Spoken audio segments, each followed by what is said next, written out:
have to be alone. You have to be comfortable enough with that voice in your head that just told you what to stop, to where now when you get in a hard situation, you don't need to depend on your girlfriend who can leave you, your friend which can pass away. You're comfortable with self. You and the higher power, the divine intelligence, have a strong connection to where even in adversity, when the world turns their back against you, you still have the confidence that I'm possible, because you have calmed the voice to guide yourself out of any harm life can present you or risk life could present you. That's the seclusion with self that I would advise. Whether you are 17 or 37 years old, if you've ever thought about starting your own business, I'm sure you've heard at least one person tell you to stop dreaming and to be realistic. Or maybe you're just confused about the first steps, or you're terrified of failure. If that's the case, this episode is for you. This week, we sit down with two very successful entrepreneurs, Vince Stars, who just turned 29, and Justin Bradford, who is only 22 years old. Both of these gentlemen have founded successful businesses and are currently leading their respective companies, solving major problems for their clients.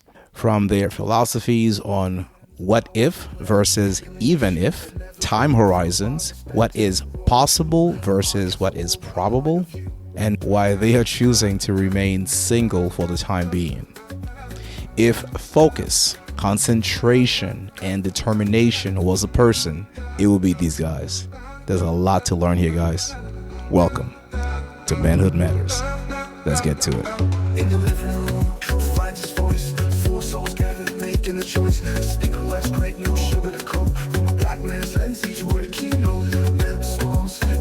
So I want to kind of pick your brains about your successes and talk about your journey, what's led you here. Maybe talk about you guys 2.0 and 3.0 and what that looks like in the future. We'll start with you, Vince. I appreciate it. My name is Vince. I go by Vince Stars on pretty much all social media handles. As you said, been an entrepreneur for the better part of over a decade now, but I've also dibbled and dabbled in the corporate world, the job life, things like that. But right now, running a tech company where we primarily focus on booking appointments for other entrepreneurs, other business owners who their businesses are dependent on appointments. So that's pretty much what I do now. And I've been doing that for the better part of a year. Cool. What about you, Justin? My name is Justin Bradford. I go by Justin the Mentor on my socials. I've been in entrepreneurship and business ownership for about half a decade, to where currently I sit as the co-founder and CEO for Telemar Tech, which is a solutions firm for roofers across the United States. You know what's cool? The fact that you guys don't say 3 years, 4 years, it's a decade and half a decade. There's something about that in business that resonates more than, it's almost like you guys have learned power phrases or power words that you use, as opposed to saying something like 4 years, almost half a decade. It makes sense. Big difference. Small word, big difference. Yeah. So how old were you when you started? And what was the mindset behind it as to why you decided that the traditional college wasn't for you and you're going to pursue your own path? Or did you go to college? Like most young men, I'd say you get inspired by the girls, the watches, the cars, the luxury houses, all that good stuff. Mm-hmm. So I remember one day I was watching HGTV and it was Flippin' Vegas by this guy named Scott Yancey. Okay. And the car I always wanted was a Porsche 911. So I'm watching the end of the TV show, and this guy pulls up to his house in a white Porsche. He's like, "Oh yeah, we just sold this house and made $41,000." And I'm like, that's pretty much what my parents made collectively a year. Wow. So collectively, yeah. We immigrated here from Nigeria. Okay. So my parents had decent jobs back in Nigeria, but coming back here, their degrees and things like that weren't recognized. So Correct. they had to start all over again, and to start all over again with young children to go back to school. That's not really a possibility. So you take whatever job you get. Sure. And you just figure it out. Mm-hmm. But watching that, seeing he made $41,000 on one house. I'm 16, still in high school at this time. I told myself, even if it takes me an entire year to figure this out, I still do well. Mm-hmm. So thankfully, that was my bar, right? Just got to do one flip and make $41,000. It wasn't, I got to get rich and make millions of dollars. You know, I want to interject real quick because what's cool about what you just said, because I don't want to forget it. No. 'Cause I'm old, I will forget it. So what's cool about what you just said is that phrase right there, that sentence, even if it takes me a whole year to figure it out, because I think what a lot of young people are not willing to do is have patience for even a year. It's instant gratification. If it doesn't work right this second, 100%. it's not for me. I'm moving on. I did one push-up. I'm not sexy yet. What's up? What's going on? What made you think like that? Because again, you're 16 and you're figuring it out. I almost want to also highlight the power word that he used right there, because there was a very easy substitute he could have said. He said, even if it takes me a whole year, that's faith. He could have said, what if it takes me a whole year to learn this? And been fearful and never even started. So I think that even if is the approach that he had that most entrepreneurs need to have, unless you just want to be another entrepreneur. Yeah, because no matter what is happening, even if it takes this long, the time's going to come anyway. Yeah, gotcha. So you might as well do something that's worthwhile. Correct. So, because my options were go to pharmacy school, so be a pharmacist or a doctor, Nigerian culture, right? Pharmacy, doctor, engineer, or I could be the rebel of the family and go to the military. So I was preparing to go to the Marines. So I said, all right, do I want to go get shot at? Do I want to go be around blood my entire life? Or do I just want to figure out this real estate stuff? So went all in on real estate. Took me 8 months to get my first deal. Only made about $2,500. Most people would have quit at 5 months, but keep going. I want to ask for the real estate people, how did you source that deal? Bandit signs.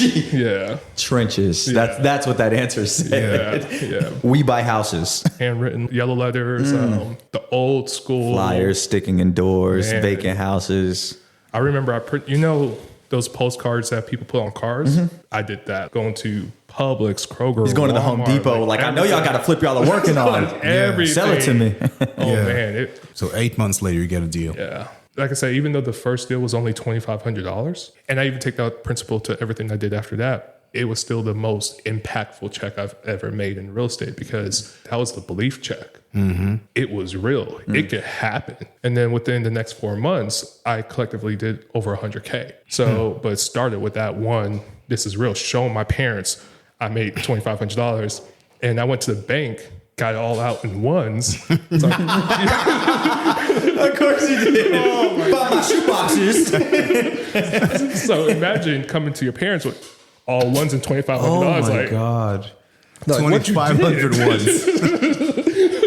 The bank teller's like, really? Oh my God. It was the most stressful thing in the world because, again, that's my first real check. Yeah. They go to the bag, call the closing attorney's office. I'm like, oh man, I'm about to go to jail. Because my parents are telling me like this real estate stuff, it's not real. It doesn't happen that easily. I'm thinking, who am I going to call? Do I remember my parents' number to bail me out? Like all these thoughts are going through my head. But it was the most challenging thing I had done in my life. But I learned so much. And the fundamental principles I learned through that have carried me on to everything else I've done since then. Gotcha. That's my journey. And Justin, you have a similar story because you started at 16 or 17 in real estate as well. Is that right? Yeah, I started at 17 because I was in business at 12 and I was doing social media and tours and concerts and having like that whole social media empire where I was a part of Matty B Raps and his platform. But then at 17... Wait, what? Because, okay, so hang on. All right, for anyone my age listening, he's not going to know what you're talking about. 100%. Right? And I don't even know if a 30-year-old would know what you're talking about. Hopefully not. Hopefully. Just to be totally fair and transparent, did you have some kind of a leg up when it comes to that? Just having had this... So you were a YouTube star sensation or something at 12? Well, I was just an athlete, right? I was baseball, football, basketball, everything. Active kid. So I was on the baseball team and he ended up joining our travel team. And who's he? Matt okay. Morris is Matty B Raps. That's his persona. Gotcha. I don't know where the B comes from, but it sounds real good, right? Yeah. So he joins our baseball team and he's like the talk of town in elementary school because I'm in 4th or 5th grade at the time. I'm like, Matty B's on our team, Matty B's on our team. I'm like, who is this? So I Google his name, millions of subscribers, hundreds of millions of views, Justin Bieber boyfriend cover, but he's 11. So he's not saying, if I was your boyfriend, I'd never let you go. He's saying, if I was your best friend, I'd never let you go. So parents, it's not about the kids. It's the parents feel comfortable showing this content to their kids because there's not a single curse word anywhere. It's not perverted. We're not taking our shirt off. So we're not having girls in little skirts. Like we are doing things the right way as far as like kids content. Empire. just from being on his baseball team. I went over to his house one night. We're having a dance contest in his basement. I'm hitting the Chris Brown Stomp the Yard head slide. Woo, woo, woo, woo. Last moment, he's like, oh, get him in a video. Oh, wow. The next day, I'm forming a heart across my chest and pumping my chest up, dancing. They're like, oh, the ladies love him. Next video I'm in, it's like a Pop-Tart challenge. They're like, oh, he's kind of funny. Next one, it's a dance contest. They're like, oh, he can move. Then they got me on the mic. What you doing? I became Will I Am for them, basically in a nutshell, right? So that was my past life, my acting phase, and then I was like directing. You're like 12 years old. Yeah, from 12 to little, we were touring the United States. No I mean, way. it was awesome, meet and greets, and it was the most humbling thing ever because we did everything the right way, and they like gave us so many valuable business lessons along the way. But also during their meet and greets, they would have it to where like anybody with a disability would come up first or like come up last to like cater to them. But like just seeing the impact that you would have on a person you don't even know exist, but you're like the brightness in their day. And I'm also getting DMs because I never had anybody manage my social media, so it's like I'm getting 20,000 followers overnight. I'm the only person that's checking my DM. This is the most rare thing ever. Right. I've never got hate because I was just a funny guy or the ladies man or the country dude. And I would act so many different characters where even if you hated me this video, maybe you love me the next video so you would never hate on me. Right. That was just like my persona. So I learned all these different roles to play and how to play them well. That transitioned perfectly into business because then at 17, football player, still the athlete, getting ready to go to Yale, the traditional school that you would be like, that's the dream school. Every parent would be like, oh, it's going to work out.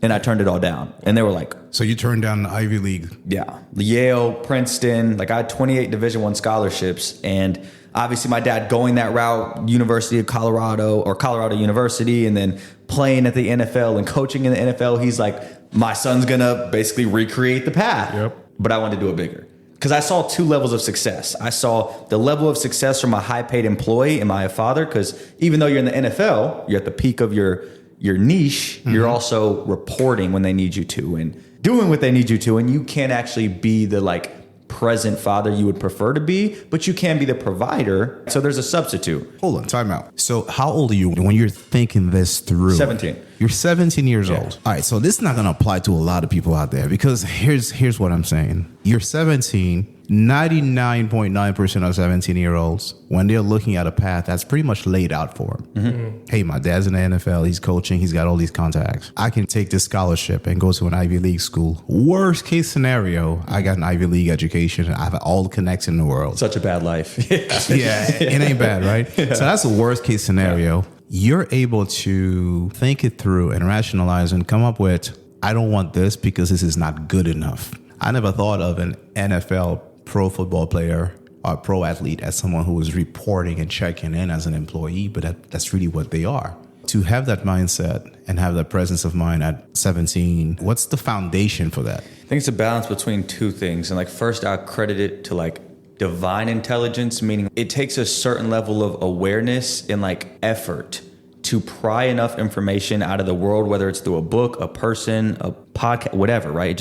It took effort to learn the options I had available. Actually having a grandfather in my life that was this businessman that took the risk, that provided for his family, that was the employee, that made the connections, but also built the empire to have the freedom and be able to provide, be able to protect, do all the things my dad could do, but also he had his freedom. It just took a little bit longer. He didn't get it right at 21. He didn't become the millionaire like my dad instantly, but when he became the millionaire, he had the freedom that people desire. When they talk about financial freedom, they set it as a number. Well, what if you hit that number and then you die right when you hit it and you spent all your life working towards it? You never enjoyed the toil for it, right? The labor. So the foundation then is you're watching this businessman, entrepreneur, founder, and your grandfather who became very successful, and he poured into you. Not in a sense. No, he didn't pour into me. I learned by the blueprint in which he lived his life by. You know what I mean? There was no talking. There was never, like, I will say that, like, the men in my life have never been very sit down, let's talk about X. It's watch how I do blank. Yeah. And I'm just like, I would be confident swapping lives with you because you're that successful and like you're a good, respectable man. Yeah. I'm going to do it like that too. I just learned from that. The second thing I would credit it to is like the logical justification as far as like choosing the path of let me not go to Yale. Let me start this company that I don't know what it's going to do. And I haven't made any money in 3 months in real estate, 4 months in real estate. I'm working 10-hour days, right? Yeah. Logical justification. Because I said, best case scenario, I go to the NFL and it's not for long. NFL, right? I get my check, great. I just went into a car crash the past 5 months to play the season, right? Now my head hurts. Or I can play a different game for 50 years and take my same work ethic, drive, leadership, ability to study film, learn, not make the same mistake twice. I would do that in football because I was the most intelligent on the field. That's why I was I was the only young kid on our 7-on-7 team that would travel across America playing the best people in the world, right? I was the only kid that had 0 offers on our team, but I was our safety because I was the quarterback of the defense calling every play. The year after that, I got 28 offers and I blew up on the scene, and now I'm talking to the Georges and the US, right? But it took them knowing he's smart, because before I was playing the wrong position, I was at the wrong school. I played one good year. They saw how smart I was. They were like, awesome. Yeah. Same exact thing applied to business. I logically justified, okay, if I'm smart like that in football and I applied it to business, and I played for 5 decades compared to maybe 1. My dad was blessed to play for 12 years. And I still see the impacts of it because he's super smart, but like he didn't have the same opportunity to get the education that I'm getting right now, right? He could only focus on football because you have a playbook that's fatter than an encyclopedia. You got to study that thing, right? Yeah. I didn't have that. Instead of having to study a playbook, I could go study your life. Then I can study yours. Then I can ask you about this failure. Then I can say, what's the question you got from me? And I can learn from other people's experiences rather than just a team's program. Yeah. So I didn't want to learn and be boxed in my whole life to be some smart guy. I wanted to be known as like the intelligent guy that can help anybody with anything, hence Justin the mentor. All right, so I had to jump into the whole mindset thing, but I want to get back to your story. I listened to some other podcasts and I listened to very successful people. There was no way they could have failed. You know, whether it was a dad that was like, this guy's already rich and he's giving you the keys to the kingdom. Infinite right? money, not everyone can relate. And what I like about your stories, you could have had that, but you didn't. I want to express to the audience and younger people how possible this is by forging their own paths. At 17, I was playing football still. I had all my offers.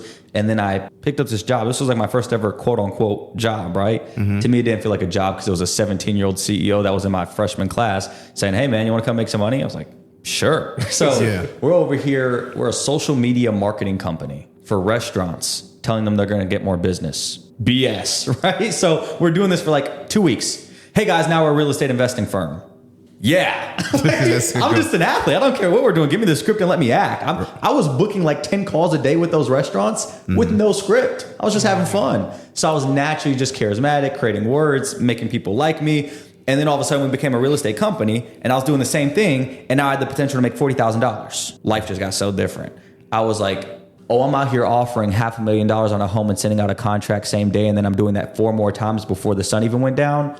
Then I stopped football. Literally in the summer at 17, I quit football. Didn't even play my senior year because I saw how much money was in real estate. I went 4 months making not a dollar, zero, making about 300 to 350 phone calls a day. Connected conversations, 300 to 350, burnt out. Can't even talk to my mom when I get home. I'm that tired from speaking. Yeah, 350 calls is a lot. A day. Yeah. At 17 too, while also playing football that summer, going to my practices, going to my weight training at 6 and doing all of this. And you're in high school. Yes. And you have to have that vision to know this is what I'm doing. Dude, everything. In high school, you know what I was doing? Not that.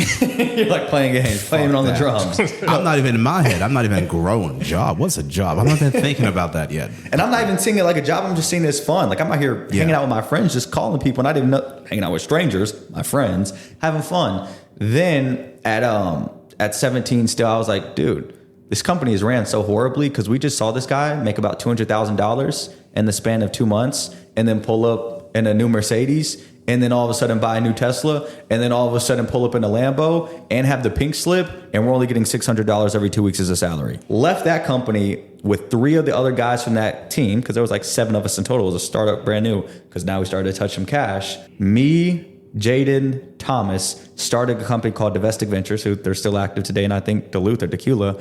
And I moved out to LA. So I just turned 18. I moved out to Los Angeles. I'm basically living with my drug dealing cousin, trying to help him be like, dude, start a legitimate business. Like, you're screwing around in life. He was like, okay, like, teach me ways of actually starting a business. So I'm living with him. I'm the disciplined one. He's the one trying to get on track, right? All of a sudden, My grandpa passes away. It's April 1st, 2021. I'm 18, co-owning a company back in Georgia. We're 4 months into business. We haven't made a dollar. Grandpa passes away. I'm in California trying to run a company in Georgia. It's chaos. Yeah. And then I moved back to Georgia. In 1 month, we made $103,000 from double closing. I was able to basically like show my bank account from $50 to $20,000 overnight. And my parents were like, whoa.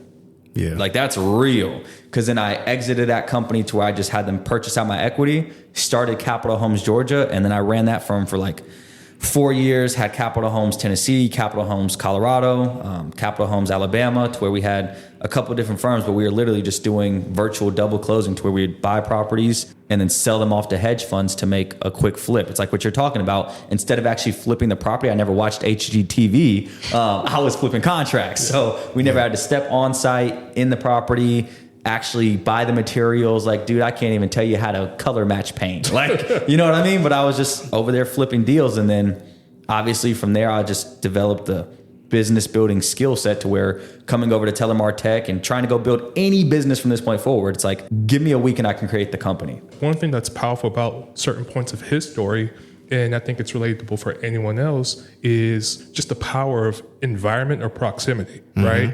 For example, like with Maddie B, it was the environment, the proximity that you had to him. Even with your grandfather, you know, before I'm assuming it's the same grandfather. Yeah. Yeah, before he passed, like just the proximity of seeing what he was doing, like that's what inspired you.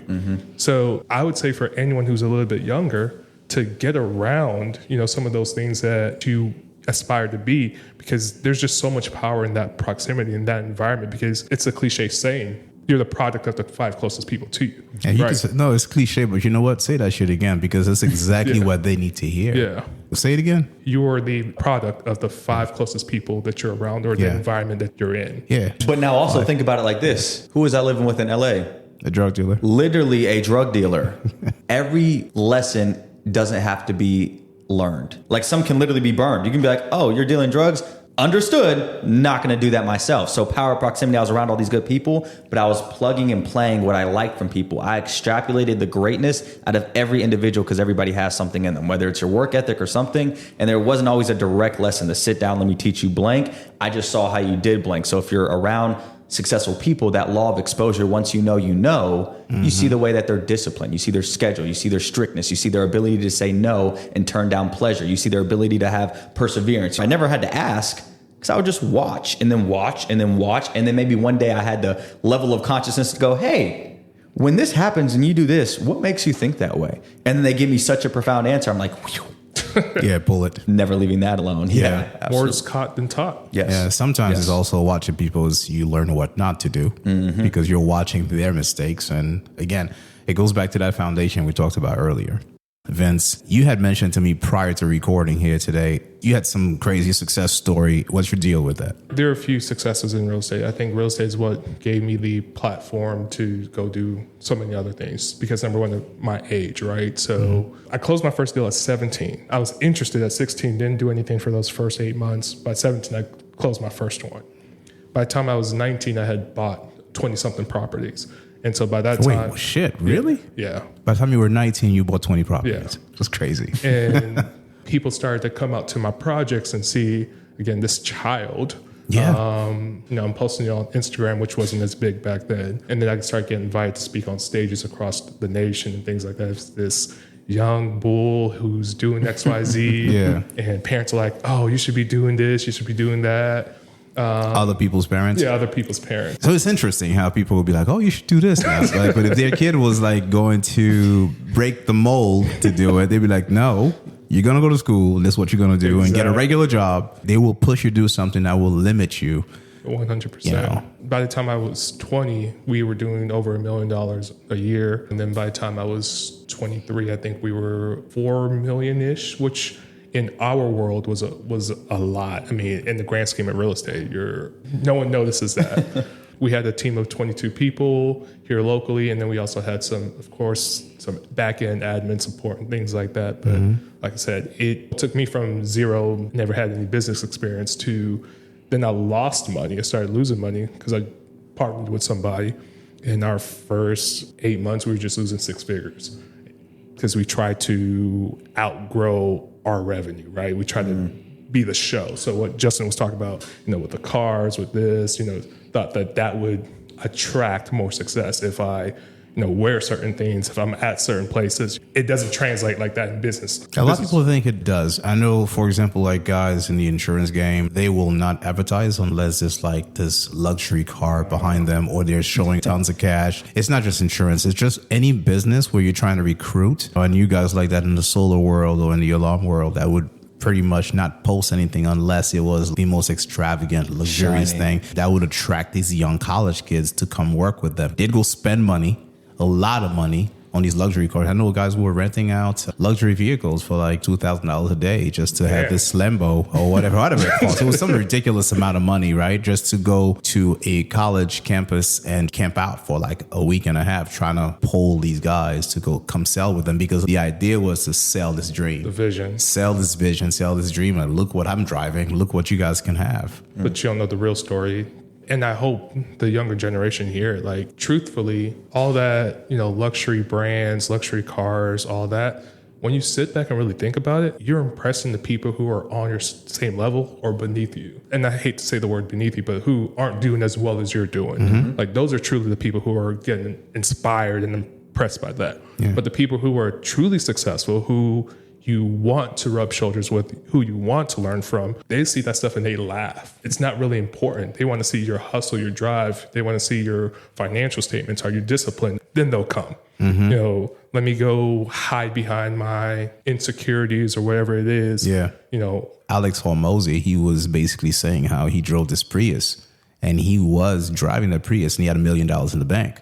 When he would go to meetings or do whatever, it wasn't about pulling up in a Lambo or something impressive, because that never mattered. My biggest thing that took my business and my personal income from 6 figures to the 7-figure mark was my business partner and my mentor.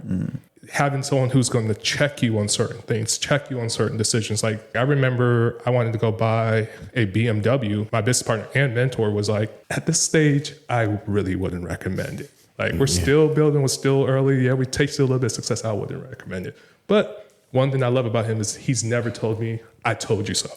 So I go finance this BMW. He's like, no, I still went and got it. All right, so I put the down payment in. Crazy interest rate, 20-something% interest rate. Because again, I'm a child. You go a couple months of real estate, not making any money. He gets ugly. They still calling for that monthly payment. And I remember one time I let him take the car down the street to go get some groceries, and he calls me. He's like, Vince, the car was in the parking lot. It's no longer there. He's like, do you want me to call the police? I'm like, no, I know what happened. I know what happened. Yeah, it's not the police. It wasn't stolen. So it was like I stole it. Yeah, exactly. So it was like him being able to create an environment for me to still scrape my knees, but also still check me on, hey, I wouldn't do this then. And so the next car that I wanted to go get, I had to go get humble and go get a $4,000 Honda and drive that for the next 2-3 years. Yeah. But then when I was ready to go get the Porsche 911, I asked him again, hey, I trust your opinion. Is it time for me to go get it? Yeah. And he's like, yeah, go get it. I think that the biggest issue for a lot of people is the lessons not learned. So what makes you transition out of that business? If it's working, you're making money. Why transition out of that business? And then talk to me about what are you doing now? Great question. The benefit of early success is you get a lot of things out your system, right? You have the opportunity to I like that. Do whatever it is that you want to do. Get all the holes out your system. Exactly. Exactly. Subtle way of saying it. So by the time I was 23-ish, my peers in my peer group were finishing up college. So now, they're starting their lives. They got some money. Some of them are traveling, doing all those different cool things. And it was just the time, and I had a spiritual journey. It's like, all right, it's time, right? You've spent the last 7 years of your life, 6-7 years of your life, building this business, doing all these things, being a quote unquote man. Go be a child for a season. So I walked away from that. The company still exists today. Like, now it's a family office type investment firm and things like that. Mm-hmm. So you sold your equity, or? Part of my spiritual journey was God told me not to take anything with me. So just walk away. This was a spiritual journey for a company you co-founded. Yeah. And you said, didn't ask for my anything. Spirit is saying, you can have it. I'm out. Yep. Nigga.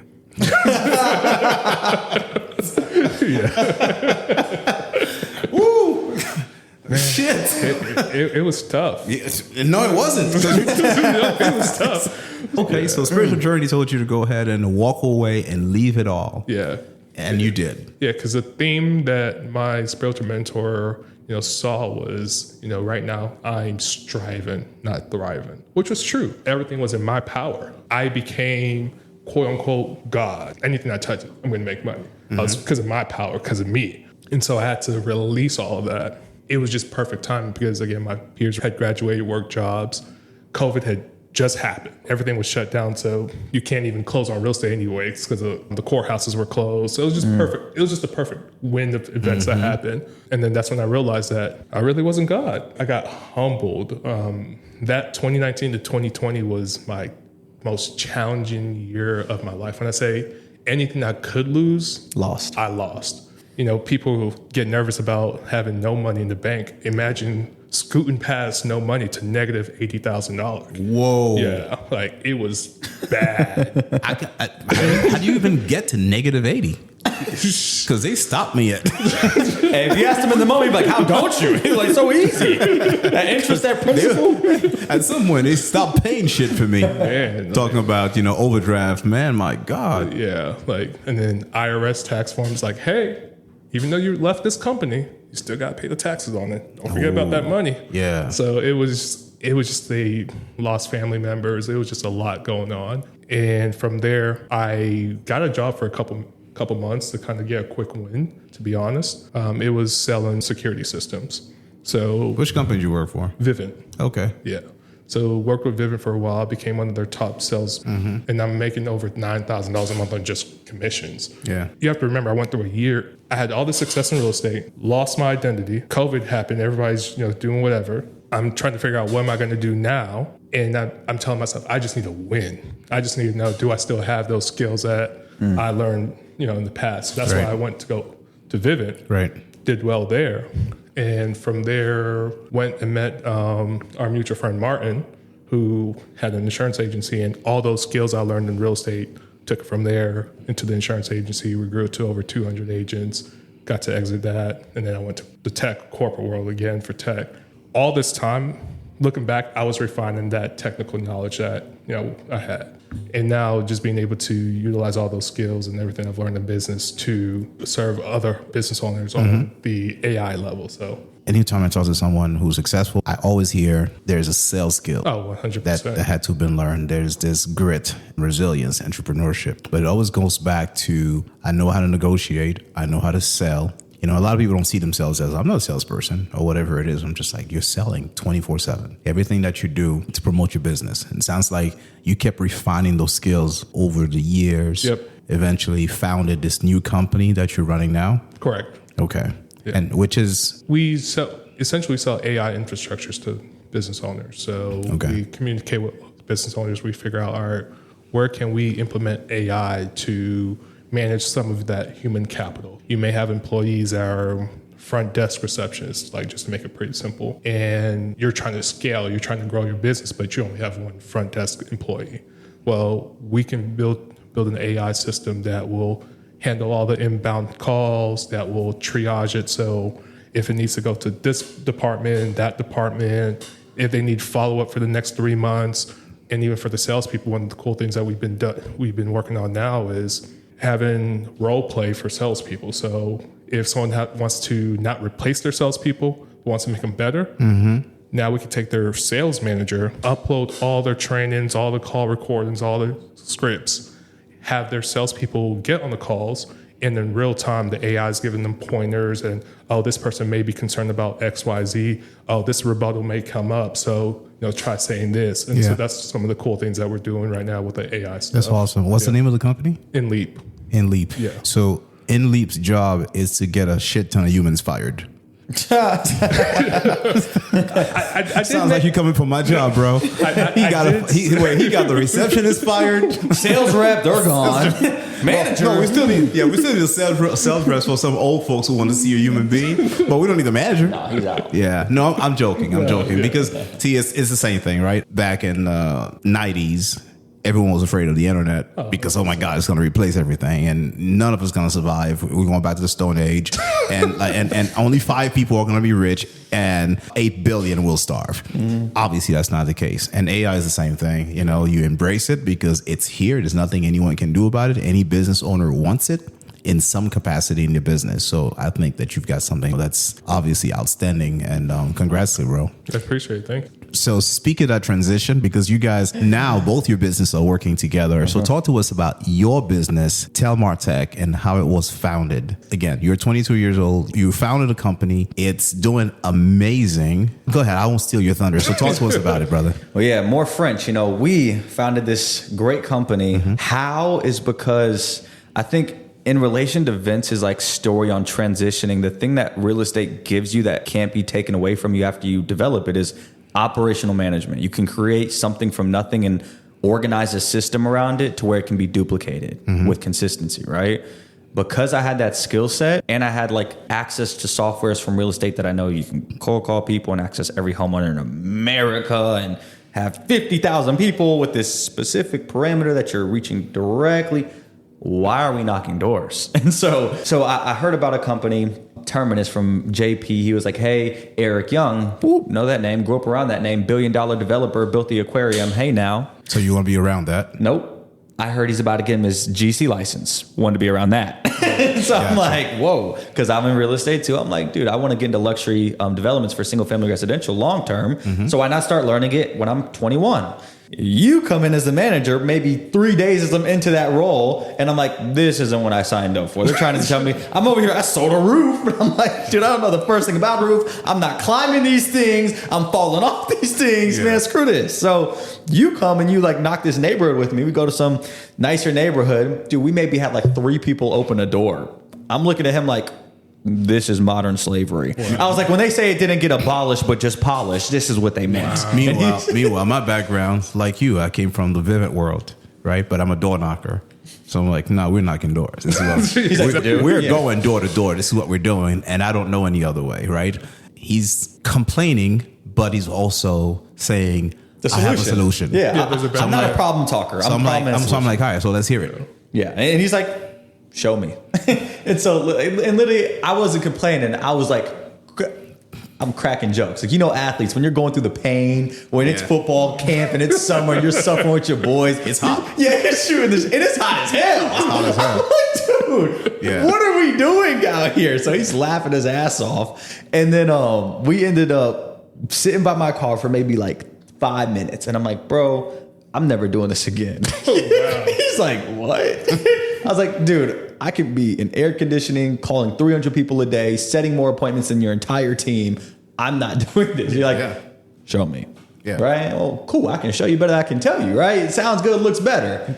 I do it for 30 days, and I outcompeted their Georgia and Tennessee office combined by myself, dialing. No AI yet, just me. 300 to 350 calls a day using my real estate skill set, sitting there, creating a script, attaching it to the dialer, connecting it with Google Sheet, putting everything in there. And then they made $98,000 is what Jabbar said, $98,700 from 30 days of work. Yeah. And I was like, oh, I'm charging y'all something.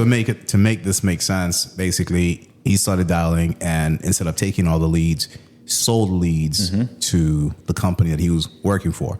So since I was in leadership, then I take that over to the VP, and I was like, hey, this is what we've got. And so the rest is history, because then from proving the concept, you were able to say, hey, I don't need to do it for just one company. Let me do it for just about everyone out there. So after a month of getting hired by them, I went back in there a month after and I said, yeah, now pay me $8,000. And they were like, happily.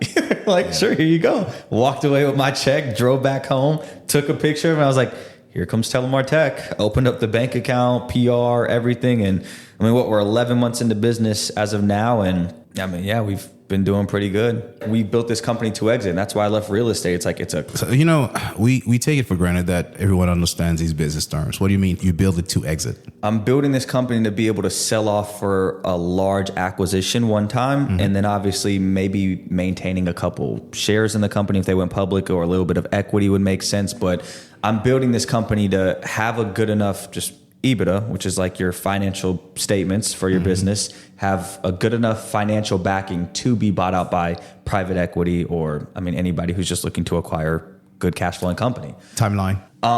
3 years. Like that was what we talked about. We 3 years from now or 3 years from when you started? 3 years from when we started. So 2 years from now, me and you obviously talked about we wanted to sell for 75 million, to where all we've already achieved in year one going into year two, it's like we are definitely getting on track. Like I always look at business as two-piece, possibility and probability, right? Like, is it possible you can do a multi-million-dollar exit? Yes. Sure. You'd be lying to say no. But now, is it probable? Well, what's your experience? What's your background? What's your product market fit? What's your on paper? systems? Yeah. How much can you repeat it? What's your overhead? What's the bottlenecks? How much can you scale, right?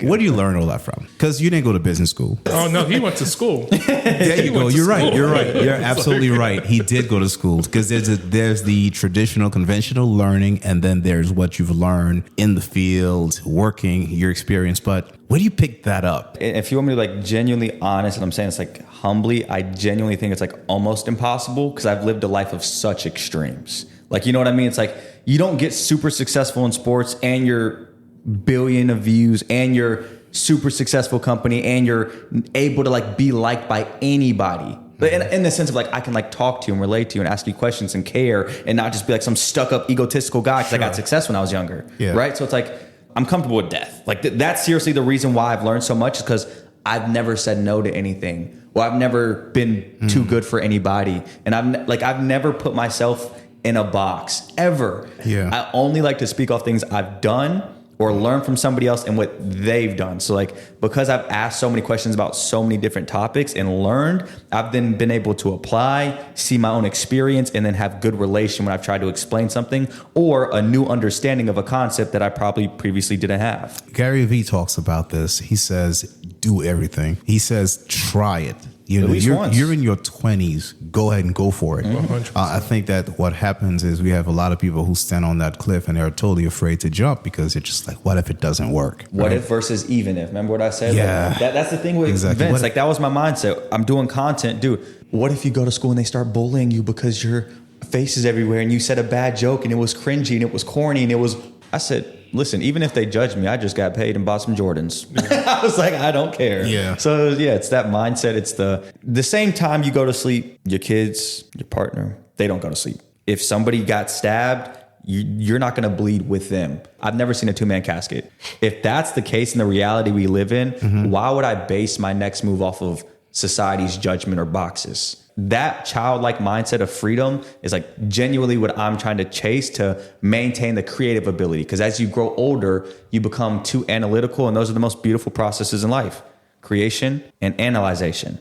But they're two separate processes that should never be combined. You should create out of flow and abundance, knowing that there's no such thing as failure if it's not fatal. And then you should analyze logically, yet again, thinking emotionally, past, future, but analyze logically, present, what are we actually dealing with if you want to have success in anything. Don't focus on analyzing it. Just fail, create.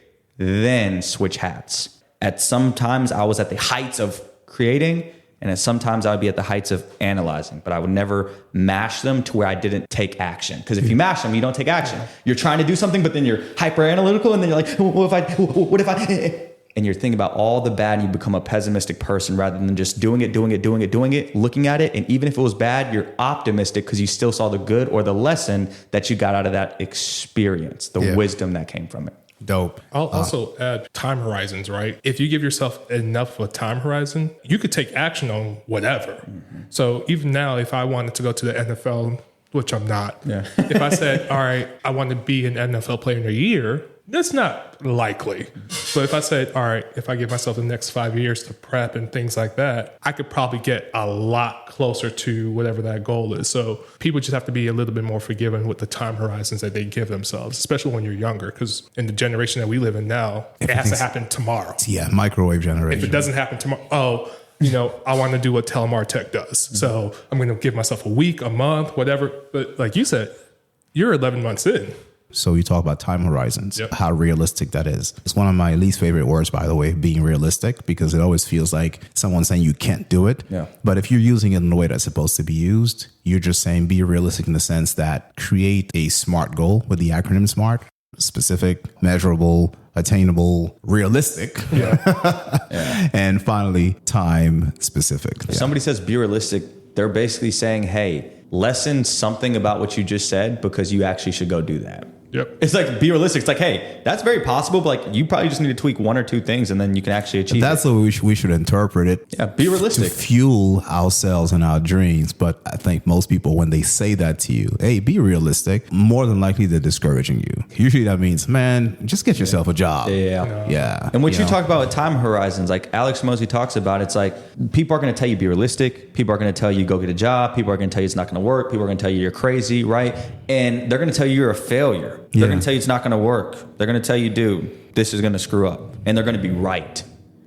And they're going to be right the next week. They'll be right the next month, maybe even the next year. But the thing that they're wrong on is they're measuring your success in days. Yep. As a business owner, you measure in decades. So it's like, sure, my business isn't worth $1 million this week.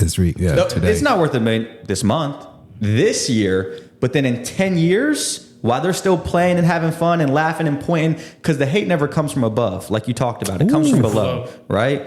I would never judge the entrepreneur. I would tell him be realistic. I would tell him to check out your possibilities and probabilities in your risk management. I would never be like, dude, you can't build a successful company. You're too young. Dude, you don't have any funding. Because I know it's possible. I've done it before and I've seen it to where I would never hate on somebody below. And Vince, you talked about failure and being humbled, and your story's incredible. Talk to us a little bit about failure and what it's done, because obviously you've had many. More than I can count. Perfect. So And talk counting. It doesn't go away. It doesn't stop. No. I don't think you get to a point where you go, I've officially stopped failing. You know? I'm done. I'm done failing. This is it. Hell, look, even if you compare it to the gym, you work out, when you do certain reps, you go to failure Yeah. because that's what makes you grow. Can I add a frame on that? Yeah. With the actual exercise of freeing yourself from the spiritual ties that you had to money, success, equity, all that, right? And having experienced so many failures just being in business, and that's the nature of the game. Now, what is like your newfound perspective on it? So the biggest thing during that season was it was an identity shift. Now I know back then it was like, why am I being punished, right? It was just what I needed at that time. Because I was so tied to real estate and what the success from real estate came from. At the time, I only thought that I could succeed in real estate. Like everything outside the realm of real estate and houses, like I'm a failure. Anything outside of having money, people look at me differently. But what that taught me was, I'm trying not to get too spiritual. And It's okay if you do. Okay. Yeah. So, but what it taught me is that I'm a son of God. It's not what gift or what resources that God provided for me. It's what did he implant in me? I am a creator made in his image. He gave me the ability to do whatever else I want to do. Love it. So that for me was the most freeing thing that I learned from just being able to let go. And again, looking back, I could say that. Going through it all. Horrible. If you looked at me wrong, talked to me the Job wrong way. season. Like, I'm just on fight mode that whole time.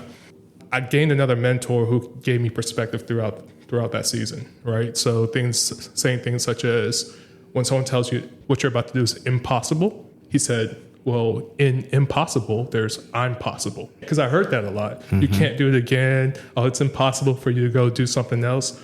He just always told me, I'm possible, right? So it's possible for you to go do X, Y, Z that you want to do. And just being comfortable with what people say about you. All right. So when you go through the identity shift and you fail and I tried to start an e-commerce business. I tried to start so many different things throughout the process that I didn't get off the ground, but knowing that I can do it again, that I'm possible, it's possible to do it again. I just kept on going over and over again. And then the last thing I'll kind of end on that gave me a lot of perspective is, though the grass and the trees start in the same place, the trees leave the grass, and that's okay. So though you may start at the same place, you may be at the same place as your peers, your family, whatever right now, it's okay for you to be a tree and grow beyond them. It's part of nature. It's okay. So be comfortable with there's going to be a change. They're going to look at you like, oh, why is it taking it so long for you to sprout? Oh, why are you growing so tall? Why are you covering up? It's okay. Yeah. Be a tree. Let the grass be grass.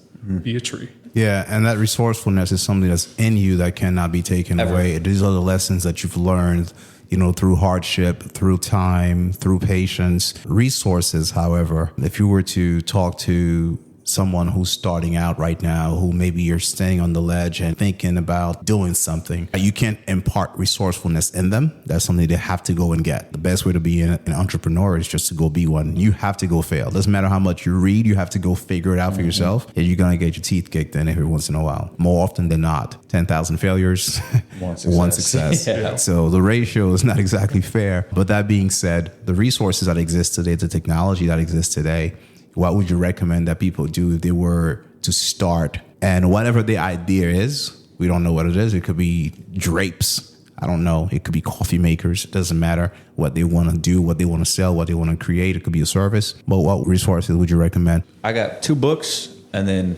something to do. Okay.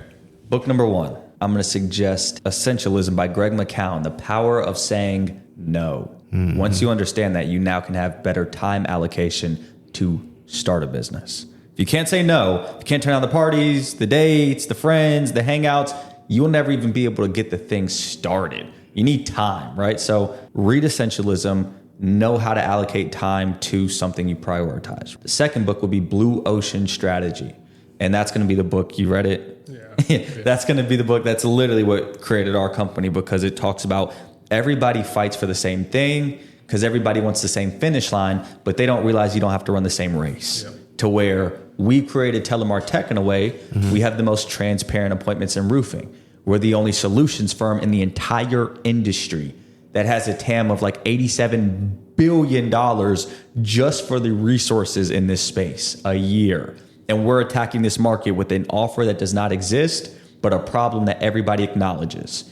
That's a blue ocean. That means you are going to eventually get to the success, and you don't have to worry about all the blood getting shed in the middle of the fight. Yeah. The third thing I'll tell somebody to do is isolate, right? Like I always say, seclusion with the Lord brings solution from the Lord, but that really just means get away from the outside noise.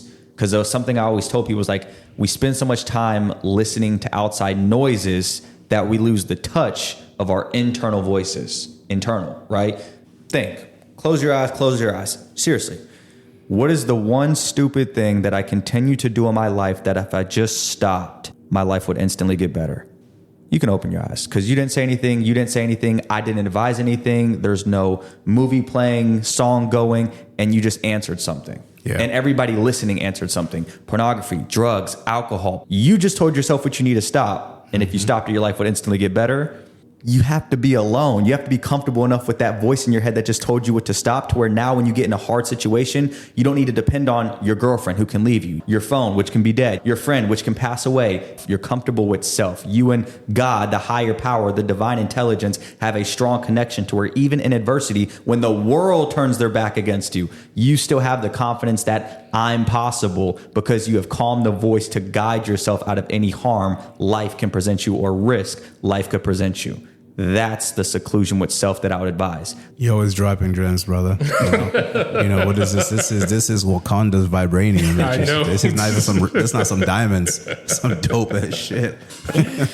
Same question for these guys coming up, listening to you guys. They have to kind of see something where there is a clear horizon to where they can head to. So what is your advice for either the 13-year-old coming up, 20-year-old who needs to get started yesterday, or the 40-year-old who feels like maybe they've already, it's too late for me, but listening to these guys, I'm newly inspired to go do this? Yeah, my answer is a little bit easier for the younger guys because I've been a younger guy, right? Yeah. So you don't know what a 40-year-old thinks.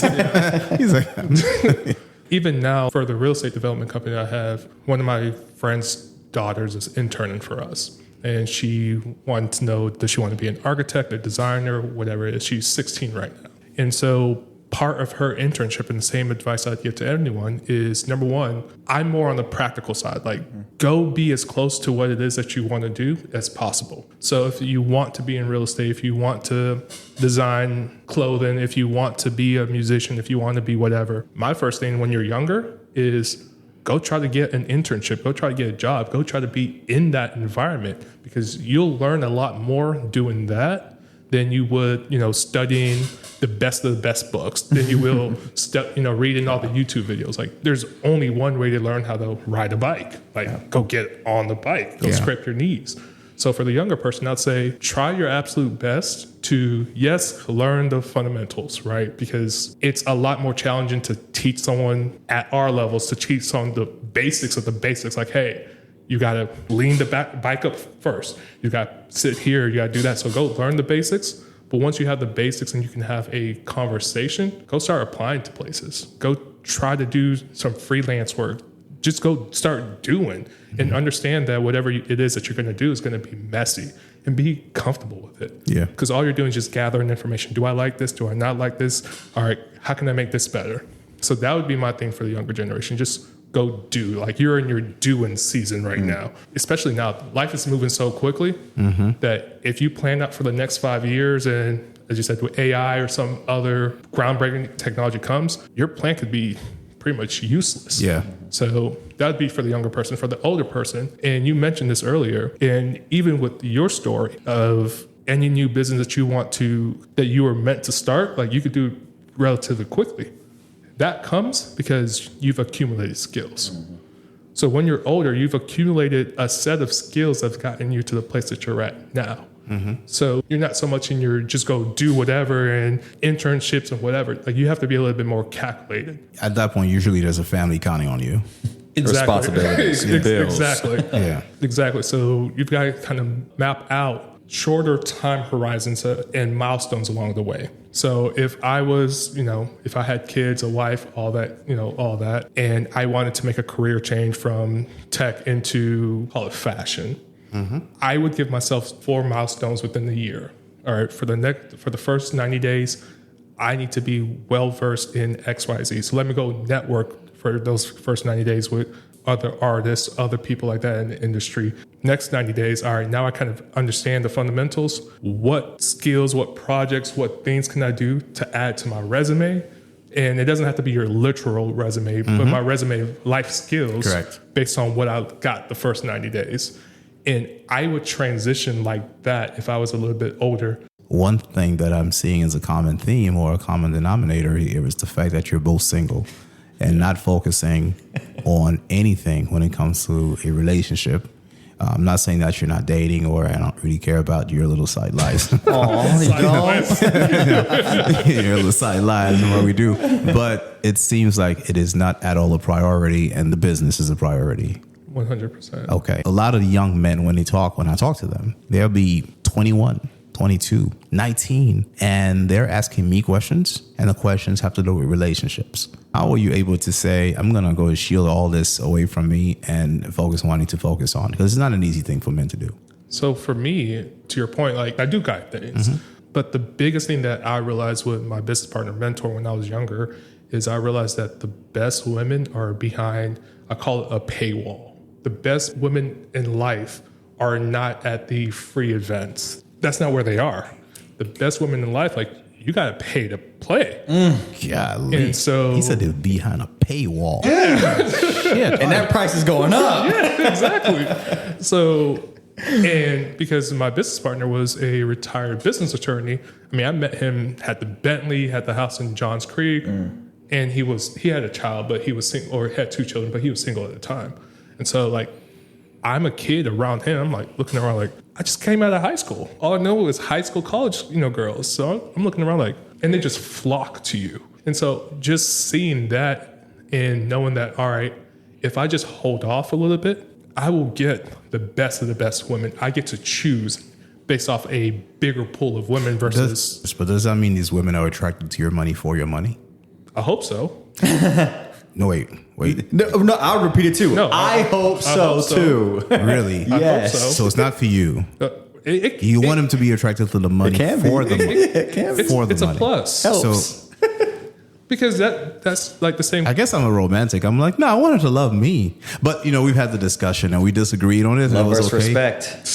So interesting. Yep. But that could be put back on you. Like, don't you want a woman for her beauty? Of course you want her because her peace and everything else like that. But her beauty is the main thing. Yeah, that's what attracted you initially. Exactly. For that Because a first man looks conversation. to mate, a woman looks for security. Exactly. So as a man, like, I would want you to utilize my resources. It's left to my discernment to figure out, all right, is she the one that's just there for just the resources and nothing more? Or is she someone who may not be like wife material, but can be around for some time? Like that's left on my discernment. But I would want you to want me for my resources, because if you're winning at a game and the game just has to be that man plays his money, his financial, and I'm at, let's say, level 80 out of 100, why would I want you to go after a guy who's at level 2? We're not the same man. We're just not. And then people, she only likes you because you're at level 80. I earned it. I was just at dinner with a female friend yesterday. Paid the bill. Like, doesn't have to worry about none of that. Like, I'm okay with that. I'm fine.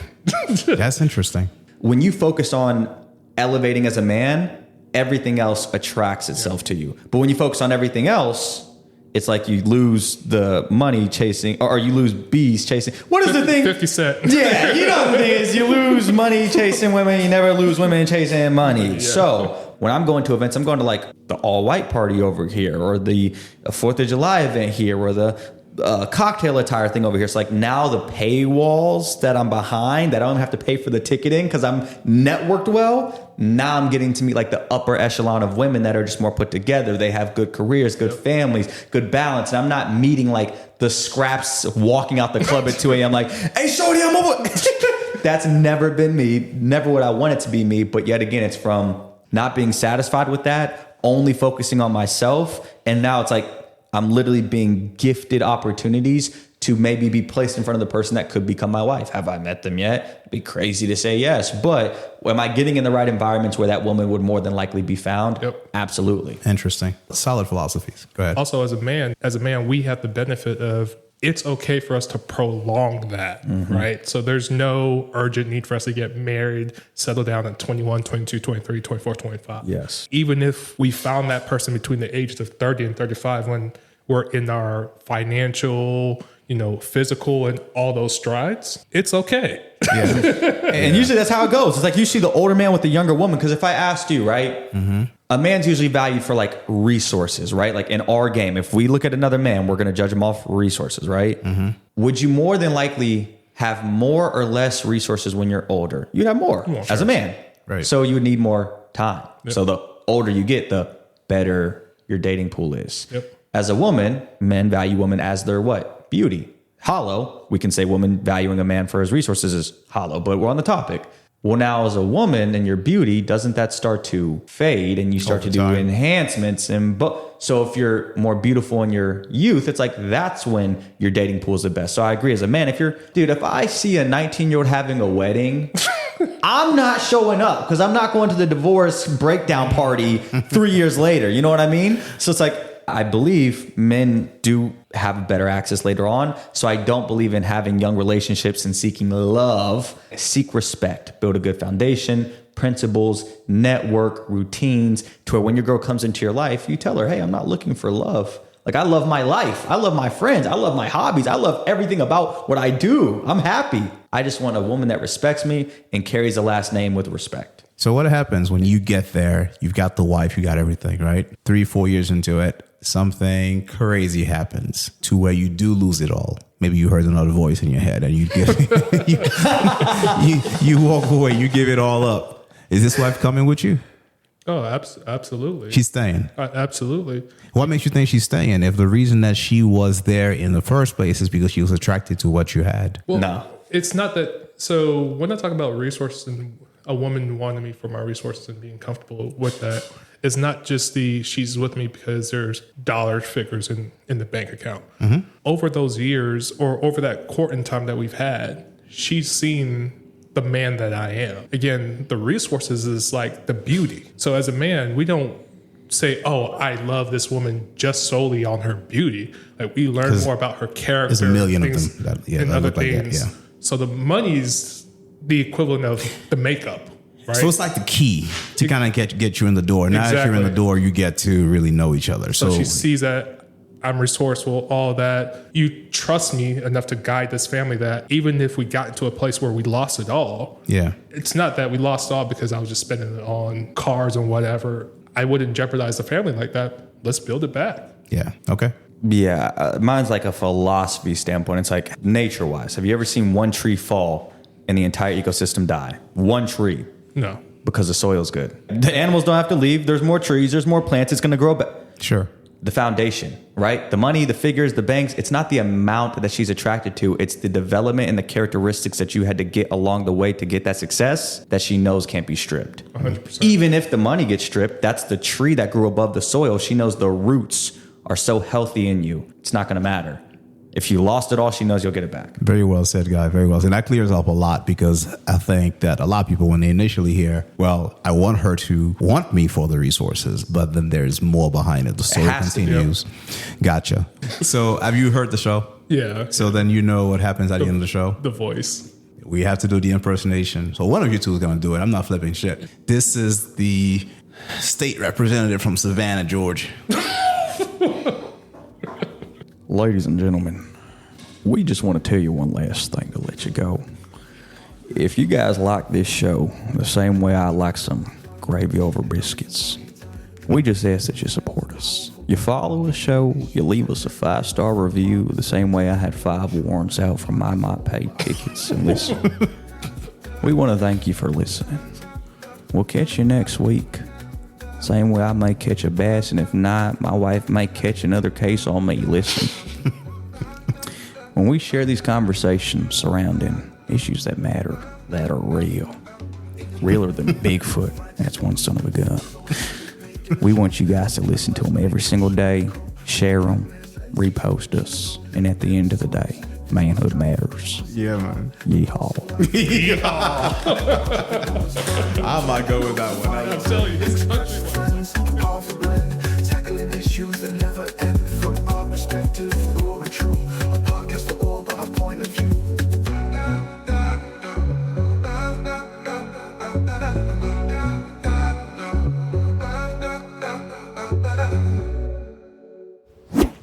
Greetings, I'm Preston, Stefan's youngest son, with a quick reminder that this show is intended for educational and entertainment purposes only. We are not financial experts and certainly not relationship counselors. If you need expert advice, be sure to contact a licensed professional. In the meantime, we send you our strength and our love. Thanks again for tuning in, and we'll catch you next Monday.